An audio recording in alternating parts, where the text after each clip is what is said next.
I found the original owner of this old Pokemon game 17 years after they played it. Well, I think I did. I'm not 100% convinced yet, but it's my dream to return someone's lost game that I found years later. So if I want to reunite this long lost copy of Diamond with its true owner, there's only one way to confirm this is the right guy. See, Nintendo handheld games keep their save files on the physical cartridges themselves. The DS and Game Boy didn't have a memory card or anything like that, so everything you did in the game would stick on the cart. It's like this on the 3DS too. Even though there's an SD card, it doesn't put saves on there, which means that if you put the game in another console, the save file would be the exact same and you could see everything the last player did. Their name, their Pokemon, what year they played, their friends, their secret base. Hell, some of them even tell you what state they were in. And if you sold that cartridge to GameStop, some goober could buy it years later and make fun of what you named your character in 2008. A Turtwig with the OT cock.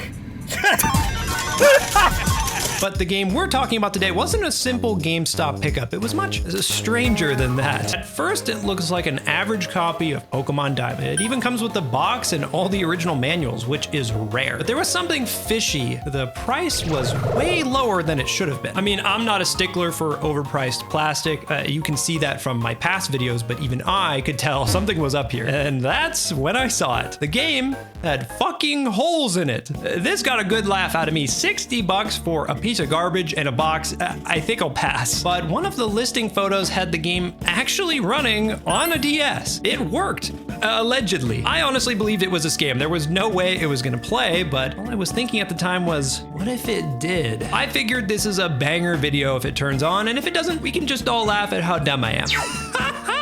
What the fuck, brother? And when I finally got to test it out, it didn't work. Of course it didn't. Besides the literal holes in the cartridge, the rails on the bottom where you actually put it in the console were decimated. It probably wasn't even a good idea to put it into my DS with it bent like this. But I tried a bunch of times doing the classic method of blowing on the cartridge, wiping it off, but no luck. What else can you do? I was ready to give up and end the stream, but one user, who now that I think about it, I kind of owe this entire story to, said this message in chat. It'll work, try again. One more for the boys. No way! No way! No way! Wait, no way! No way! Oh my god! Oh my god! No way! It's fucking working! Literally no way! I have no idea who this person is, and I haven't seen them since this stream. They could be a deity or a leprechaun, but whatever magic they cast, let me play this game and meet Marcus, the original owner of this Pokemon Diamond from 2008. Their save file was insane. 300 hours played, all gyms completed, tons of rare Pokemon caught, and even an authentic full odd shiny just chilling in their PC. Legitimate cinema. That not only did it work, I think it might be the best save file we looked at today. After this, months went by. I uploaded some videos about Marcus that did pretty well and moved on to the next piece of content. The story of this game actually working was awesome, but I thought that was the final chapter until I got what I can only describe as a life-changing email. Hi, this is Marcus. I saw the short from the other day on the damaged copy of Pokemon Diamond, and when I was watching it, I realized that it was my original copy of Diamond from when I was a kid. Okay, now pump the brakes. Not to rain on his parade, but I've gotten hundreds of messages just like this. 95% of them are bullshit. They just leave one sentence and it doesn't even make sense a lot of the time. Some of them are just flat out wrong. Like this guy here said the egg I was showing off was from his friend Riley, when in reality, Riley is the name of one of the NPCs in Sinnoh. Nice try, bud. Another 4% of these comments seem genuine. They send me a long lore dump about why they think it's theirs. So I try to quiz them on things about the save, stuff that's not obvious or that I haven't already shown in a video. What was your rival's name? Did you nickname any of your Pokemon? Did you complete the post game? Did you trade with friends? Where did you sell it to? After talking with a few people in this 4%, the conclusion is always that they're wrong. They might have honestly believed the game was theirs, but the details just didn't line up. And then there's the 1%. Marcus, someone who had a believable story that I needed to investigate. Or at the very least, I wanted to hear him out because the next part of his message was heartbreaking. I had to sell all of my Pokemon games when my wife had a car wreck and had no idea where any of them ended up at. I've been trying to piece my collection back together and was wondering if you still have that copy of the game, case and all. If you decide to get rid of it, I'd like to try and get it back. The game has so much sentimental value to me, even in its damaged state. Thank you for taking the time to read this, and if you get a chance to reply, I'd greatly appreciate it. So, needless to say, I haven't gotten a story like that before. It sounded too crazy to be real, but after some basic research, for privacy reasons, I'm not going to share with you guys, but I was actually able to confirm his story myself. So if nothing else, his situation was completely real. I replied to Marcus and told him I would love to give him the game back, but he needs to prove it's really his. I started my interrogation. The first thing he told me was what he believed was his Hall of Fame team. This seemed like a safe thing to start with. I mean, Sinnoh is endlessly memed for its lack of variety in playthrough teams. I would be willing to bet there are thousands of people that beat Diamond, Pearl, and Platinum with this exact team. The problem was, he was completely wrong. I had pretty much wrote Marcus off at this point as being misled, but I was willing to let him continue just because of how crazy his story was. He tried giving me some other information, like his starter was Infernape, who he trained to level 100. He said he never nicknamed any of his Pokemon, and that they should all only have attacking moves because he liked to brute force every fight. I was able to confirm all of these things in the save, but once again, there are literally thousands of people who could say this. I needed something specific, something only he would know. So I asked the question that sealed his fate. Do you remember any cool or rare Pokemon that you had? If you guys want to see some of Marcus's coolest Pokemon in more detail, I'm going to put them up over here. And in the meantime, I want to tell you about a little problem. So I'm a big wrestling fan and I want to watch the weekly show that goes live Friday night. Sit on the couch, pop open Netflix and womp womp. You can't actually watch that in your country, bucko. So instead of booking a flight to Mexico, I just open up NordVPN, set my location to anywhere I want, and boom, Friday night is safe. Their blazing fast speeds and unlimited VPN bandwidth keep the show running the whole time with no interruptions. Good, because I hate interruptions. And that's not all Nord does. They've got this new feature called Threat Protection that's going to actively secure you while you're surfing the web to fight scary stuff like malware. They're running this crazy deal right now where you're going to get not only a mega discount, but also 4 extra months of service with every 2-year plan you purchase. And if you end up not happy with it, they have a 30-day money-back guarantee, so there's no risk. To be completely real, this is the most expensive video I've ever done, so when an awesome company like Nord comes by and just wants to promote an actually useful service, we have to show them some love. So this is something you're not going to want to miss out on. Go ahead, click the link in the description, nordvpn.com/PurpleThunder, and make it happen. Thanks again to NordVPN for sponsoring this video. Now let's get back to finding Marcus. The first part of Marcus's answer was solid. He said he caught a Heatran and Giratina, both of which are in these boxes. This was a little less cookie cutter than some of the other stuff he told me. Catching these guys takes some extra effort, especially as a kid. But I was looking for something more, some real evidence, and he followed it up with this. I didn't have anything that cool though. I never got to get any of the rare event Pokemon. Back in the day, Pokemon used to run events where you could go to places like GameStop with your physical cartridge and they could give you a special Pokemon for free. A lot of the times you couldn't get these anywhere else. Mythicals, shiny legendaries, even Pokemon from the movies. If you did any of these as a kid, the experience was so memorable. I still have a few myself that I've kept until this day. So that's why I knew that this save file wasn't his.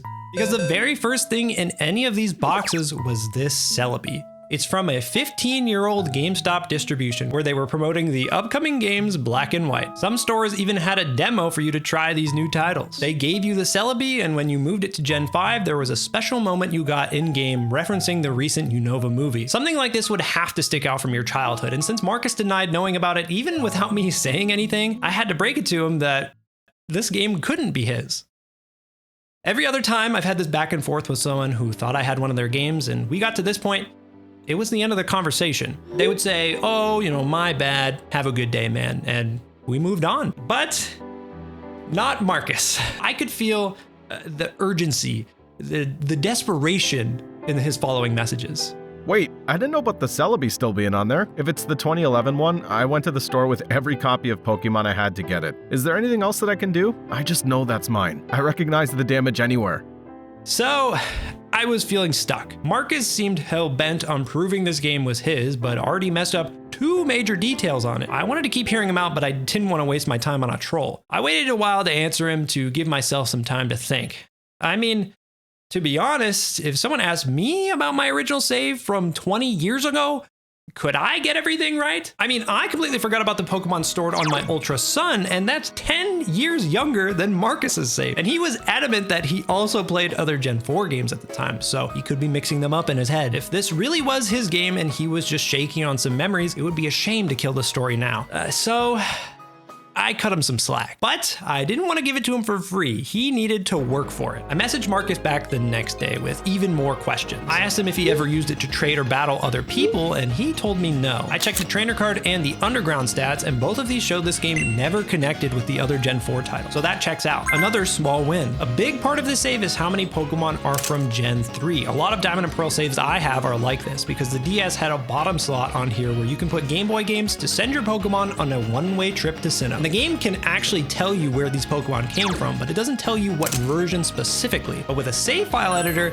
you can see in way more detail. It's basically a tool that lets you pick apart the data in a save, including where the Pokemon came from. So I asked Marcus what GBA games he played as a kid to see if it lined up with what I could see in the editor. And he was 100% correct. Out of all of the Pokemon from Gen 3 in this save, Emerald and Fire Red were the only two games they originated from. That's not the most convincing piece of evidence of all time, but that'd be pretty hard to guess. We were actually getting somewhere. The next thing I asked him though is what actually pushed me over the edge and made me start to believe it. And it's all because of a feature in these games that I don't think anyone else has ever used. The bottom screen in these games is dedicated to the Pokétch. It's a watch with a bunch of different cool apps you can swap through. There's a map, calculator, step counter, radar for invisible items, all kinds of stuff. But one of the most useless ones is this. A list of like the 12 most recent Pokemon you caught. I can't think of a single use case where this is helpful until today. When I played this originally, I noticed there was a pretty crazy Pokemon on here. Jirachi. One of those special guys you usually can't get unless it's in an event. But I couldn't actually find it anywhere in the game. It's not in the party, not in the boxes, not in the daycare. But because we already confirmed he never traded with anyone, it must have been transferred out to Gen 5 and beyond. Which had me wondering, why didn't Marcus move out everything in here? He had plenty of awesome Pokemon from his old games that deserve to be moved out just as much as Jirachi. And that's how I finally heard the story about these damn holes in the cartridge. I was in the process of moving my Pokemon over when my little Shih Tzu dog I had at the time named Scrappy got a hold of the game and I couldn't get it working anymore. I thought they were just all lost and I'd kept the game for memories at that point. So when Marcus was moving this Jirachi and who knows what else onto the hot new black and white games in 2011, his dog ended those dreams pretty quickly. And I can relate to this because something similar happened to me. This is my original DS that I would use as an alarm clock for school in the morning and usually leave it on the ground. One day I came home and found my golden retriever gnawing the shit out of it. It gave 9-year-old me a panic attack, but Nintendo ingenuity keeps this thing ticking. All these years later. Marcus's story about the game not working anymore after his dog chewed it in 2011 actually lines up perfectly with the save though. The Pokétch shows the event Celebi is one of the last Pokemon ever obtained in it before Marcus thought he had to give up on the cartridge for good. And the random empty spaces in the boxes look like someone who was slowly moving everything out through Gen 5's painful transfer process. Almost like the Poké Rapture started, but it ended a little too early. But this still leaves one major question for me that needs an explanation before I could fully believe him. How the fuck do you sell a Pokemon game that looks like this? Especially if he thought it didn't even work anymore. His answer actually made a lot of sense. He said when he pawned his whole collection, it was all in bulk, and he just included the diamond version with the case as a part of the sale. The buyer probably had no idea it was a potential dud. So Marcus essentially got a few extra bucks out of his collection by passing on a game he believed would never work again. To see if I could get some of the bigger picture, I actually tried to contact the person I bought the game from on eBay to see where they got it. But in the few months since I made the purchase, they deleted their account. Straight up, they had this page since 2018, made plenty of sales, and then deleted it after they sold me the game. Was it a scam after all? And I was their final heist before closing up shop and vanishing? And they faked this picture thinking the game really didn't work? Does that mean when I used it on stream, that was the first time it's been on since 2011?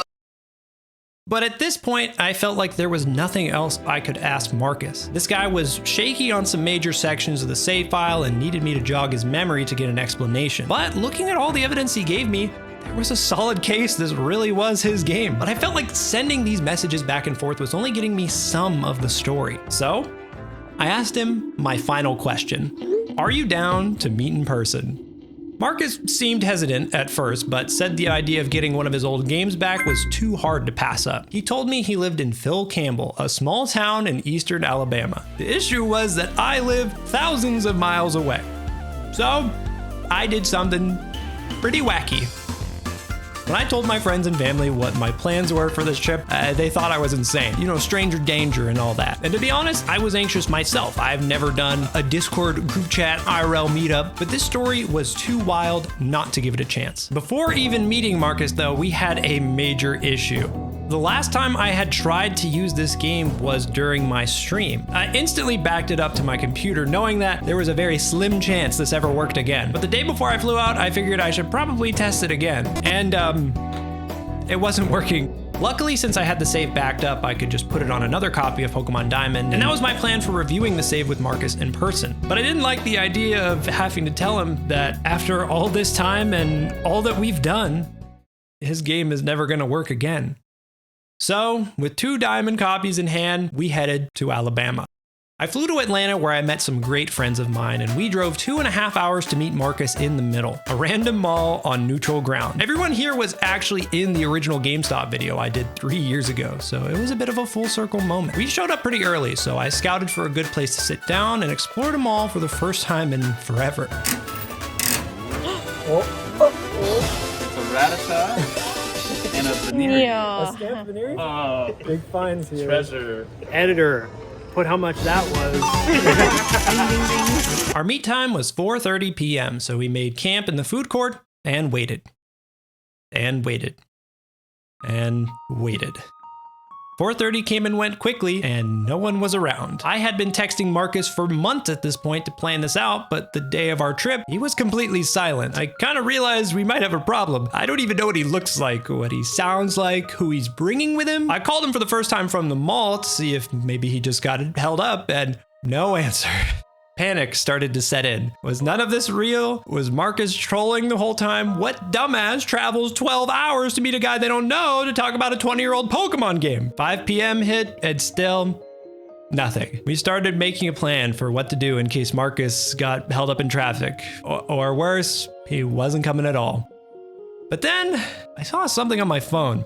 The time. It was actually 4 p.m. right now? All right, so we're at the mall that we agreed to meet Marcus. Got some food, figured, you know, maybe he's still driving. It's a long drive for him. Start looking around and I'm like, maybe he stood me up. Maybe I was stupid to fly, you know, all this way. And then we realized that the time zones changed again because they went forward when I flew here and then they changed backwards when we drove like 3 hours here. So we just got here an hour early and we're still waiting for Marcus. So yeah, I'm a dumbass for multiple reasons, but overall a dumbass. We roamed the mall a little more while we waited, and it honestly was kind of a reflection of what was going on with this game. Most of the stores were closed or turned into Funko Pop merchants. Half the movies being shown were sequels to films that came out 20 years ago. The arcade was dirty and vacant. Places like this are dying out, but they were awesome when I was a kid. I think we all wish we could go back to our own good times that are long gone, whatever year that is for you. And that kind of perfectly tells the story of this Diamond version. So when the real 4:30 came around, all of us scanned the food court for a millennial Pokemon fan who's a little camera shy. Someone finally emerged from the crowd, and I met Marcus. Brother, what's going on? You guys want to take a little seat? So we came from Nebraska, which is Central Time. Then we flew to them in Georgia, so that changes an hour. Then we drove back this way 2 hours, and I changed again, and I thought my phone was just messed up. When I saw the message on there, I'm like, wait a minute, Georgia, they lost, or they time, and I'm like, oh, that's so confusing. We do, if you will please, have it with us here. So go ahead, take a little look-see at that. I just want to see what your reaction is now.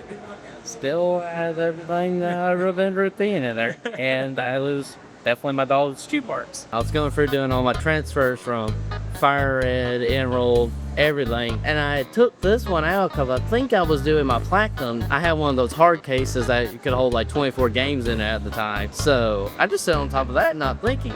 I got up to get a drink, come back, game was in the floor, and my puppy, my little Setsu had it, and I thought the game was ruined. You were not the person I bought it from on eBay. It was like one of those accounts where it's like, they definitely, all they do is just resell games. How did it get from you to someone to that person and then to me? My wife, that we had been married about a year at the time, she had a real bad car wreck that completely totaled the car. She was out of work. My work actually fired me for leaving early to go to the hospital to check on her because I worked at a factory at the time, and you know, you're replaceable at that kind of place. My Pokemon games were about $1,800 worth of games. I ended up pawning them with the every intention to get them all back to help cover bills for till we got back on our feet. I don't know where he went from his store. I'm thinking he sold them probably to old game stores. They went who knows where. How many games are we talking here that are out there? It was almost a complete collection, so it's a lot of games. Did you start looking for any of your other games, or you just want to see what happened with this? I'm trying to get all of those games back. I've been trying to find them. It's just I haven't had a whole lot of luck. Is that like your first time like reaching out to somebody like something like this? You know, you get on YouTube sometimes, you just dead scroll through shorts, not really thinking about it. I see Pokemon game has holes in it. I'm like, wait a minute, I recognize that. Unless somebody erased the profile, I'm almost certain that's mine. Told my friend, well, I'm gonna try this and see if I get a response. I don't know if I will or not. Yeah, it's worth a shot. We're gonna go through this one today, and I'm just gonna kind of bring some stuff up, show it to the camera, and go down a little memory lane action here. You started this game June 30th, 2008, 17 years ago. So we have a level 100 Blaziken. Oh, that's still on? This is just your OG starter and moved him up. OG Blaziken. I was 13 when I first played this. I was definitely the level up your starter. Yeah, it's punch through everything. I remember using him so much, and I wanted him to be my Mega Blaziken so bad. Oh, yeah. There was just tons of just random Gen 3 mons. Not to knock them, but there's nothing crazy about them in here. Well, I mean, in Gen 3, you're talking about, that was when I was probably 6, 7. You see, oh, that does have Pokeball by. I need to catch that. I transferred my entire box and everything from Emerald into the game because I have intentions of starting Emerald over. So you're saying there's a world where, like, I could have got one of your other games that just didn't have any of this on it? It is possible. The Emerald, it would have said I had probably 200 hours on it and there wouldn't have been a single thing on there. I think I left like a level 1 wheel. Because you had to have something in your party. Makes you feel bad for that one, but... So you have a ton of fossil Pokemon. You've got a lot of time in the Underearth. Just walking around young whatever? Okay. Well, in Diamond, since you didn't have the Battle Frontier and all that, it was one of the things you could really do in the in-game just to how to kill time. The scorecard for the Underground: 751 spheres dug, 41 fossils dug, 0 people met. So yeah, that's about right for my Underground. Yes, it is. I didn't start playing like any of the actual like trading or anything with anybody till Wonder Trade. It looks like you were squeaky clean, no hacking. Like, you don't have a bunch of Master Balls. Did you ever get into hacking your game, like Action Replay? I had an Action Replay at one time, but I didn't really use it for Pokemon games. Okay. What other games were you into as a kid? I was a big Yu-Gi-Oh person, so I used it on there a lot of times just to get the extra life points for those NPC fights that I didn't want to really deal with, trying to have to repeat over and over. So I had that. I had like little DS versions of Lego Star Wars, stuff like that.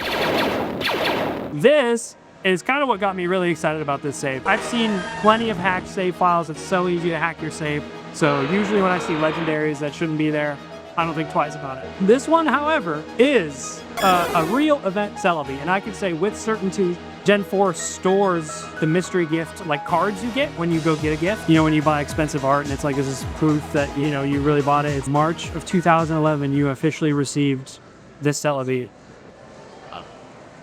I do remember that because that was back before they had the codes. That's where you had to go and actually get the distribution. You had to go to GameStop. I remember that because that was when we still had a GameStop in the mall where I live. Now that I remember that now. I honestly completely forgot how got some of those because most of the ones I remember I having was the newer shiny, like the shiny Giratina, shiny vegetables. I remember those. I completely forgot that I got that cell. And then the other big ticket item here, shiny Clefairy. Once again, I checked it out the best of my ability. It looks 100% real, caught Mount Coronet, and it looks like you were, you know, looking around just playing the game, found a shiny, stuffed it in the box. Do you happen to remember anything like that? I mean, I don't think I really knew the ins and outs of shiny hunting to realize what I had. Yeah. And I found out years later when I started hunting, I'm like,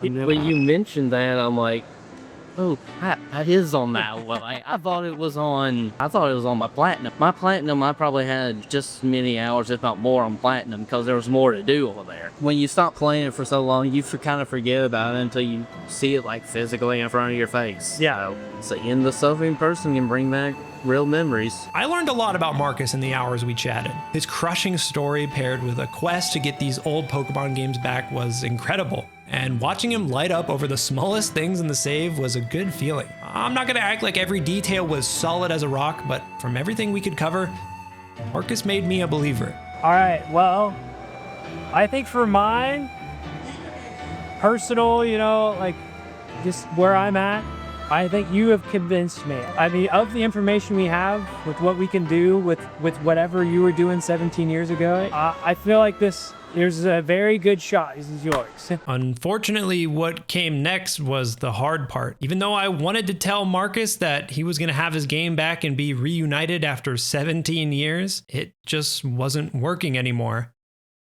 But I figured that after all the miracles we've seen so far, I might as well let him give it one more go. So I think the only test I have left, the last time I put this in my DS, it did not work. So I would only think that the master's hands, I've cleaned it, I've done the part of, oh my god. It actually still loads. There's no way. First try? I really thought it was a goner. I'm like not even exaggerating. I cleaned it, I did the Q-tip method, you know, blow on the cartridge, every trick in the book, nothing. Yep, that's the original. I remember that move set. That is so crazy. Oh man.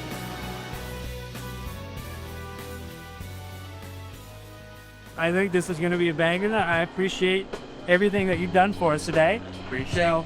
That's all yours, brother. You take it, you walk away with it, and I salute you on your journey to retrieve the save file Dragon Balls. Marcus, any final words? Anything you want to say to the people out there who maybe are in a spot like you?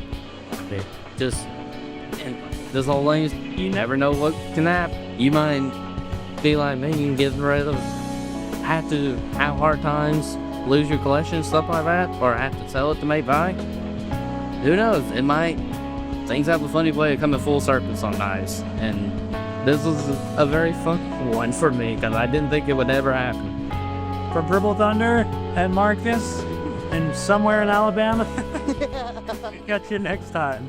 Thank you guys so much for watching this video to the end. It's not an exaggeration to say this video has taken the most amount of time, money, and effort that I have ever put into a YouTube video. So I appreciate you watching it all the way through. If you want to click this video right here, this is actually the video we found Marcus's save file, and we figured out if it works and all that. So that'd be another good one to check out.